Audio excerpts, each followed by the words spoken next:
we're going to talk about our pass blocking techniques. We're going to first start out with our drop back techniques. The first technique we'll look at is what we call our vertical set.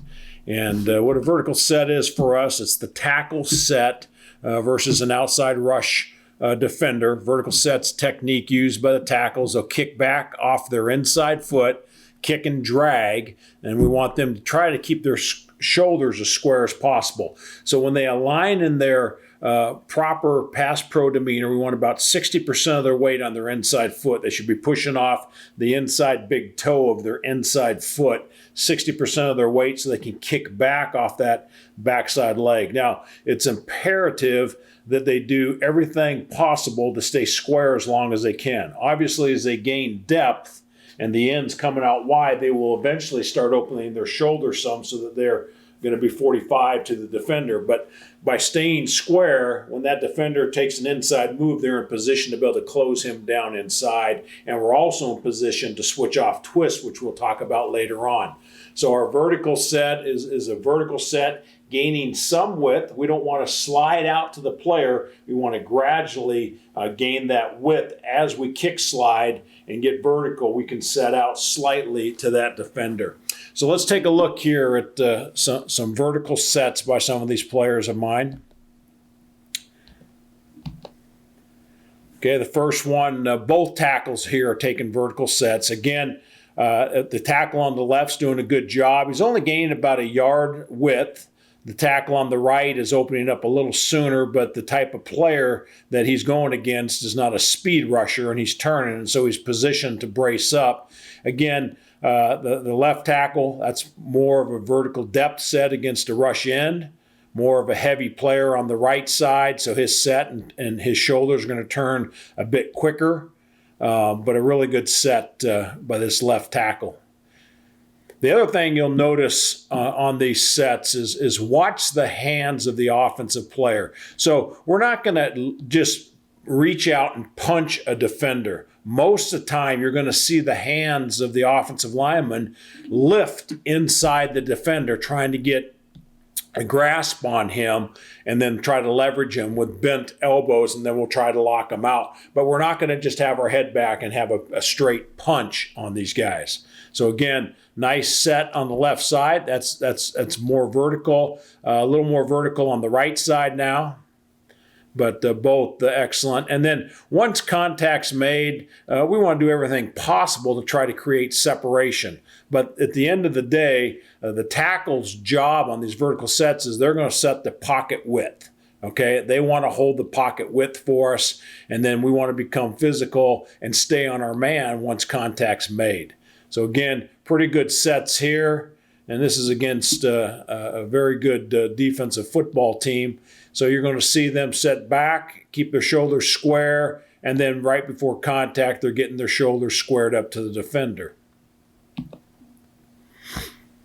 Another look here. Again, watch the defender on the right come underneath the tackle. And because that tackle's working to keep his shoulders square, and again, it's not going to be parallel with the line of scrimmage, but he's certainly not perpendicular to the line of scrimmage. And so he's in position to drop that inside foot on an inside move. Both of them are here, and then be able to flatten that player down to the inside. And that's what we want them. That's why we emphasize the staying square part of this is when that defender decides to come underneath, it's our job as tackles to flatten that pocket down to the inside, flatten that guy's rush down to the inside.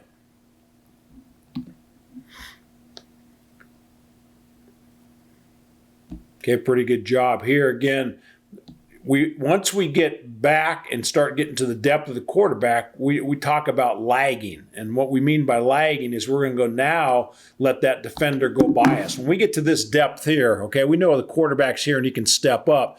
And we get to this point, we don't want to keep coming so he can come underneath us here. We start getting to the depth of the quarterback, we start to lag and invite this guy to come around, because if they come around, the quarterback can step up. But if they come back underneath on us, then they flush our quarterback out of the pocket. So once you get to quarterback depth, you want to start lagging. Again, watch the hands, trying to place the hands inside to gain leverage and lift. Again, not just a straight punch, but the hands are lifting inside the defender.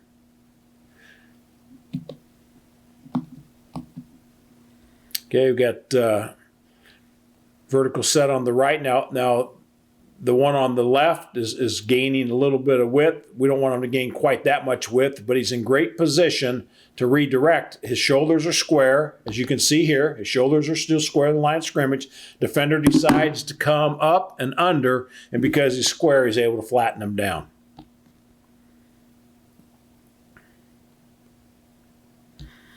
Now the tackle at the top is his rusher is straight on him coming outside, so now he's not going to gain any width at all. He's just going to set back slowly, invite that guy to the outside, and then lag.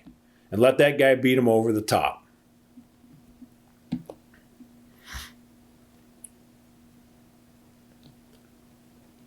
Okay, both rush ends, defensive ends here, and 4 eyes are coming to the outside of the tackles.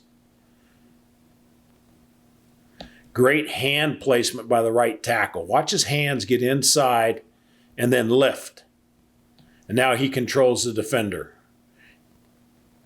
Excellent job. Again, hand placement. Shoulders square, lift those hands inside.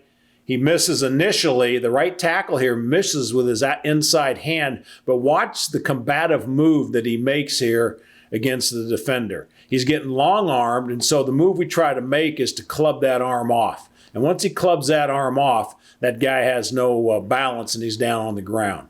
Tackle on the left does a pretty good job here of getting his hands inside, setting down, and stopping that rush. And again, the whole key with these vertical sets and when we're taking on these defensive ends is you want to stop their first move and make them start over. And once you do that, you're probably going to get a win. Nice vertical set again by the left tackle. Again, we're not gaining a bunch of width. We're trying not to set out as far, a little bit more athletic on that side. The right tackle's opening up a little bit, but he knows the depth of the quarterback. And again, he's lagging right here. He's lagging. That guy cannot come back underneath on him, and so he knows he's going to win by forcing that guy to go high and up the field.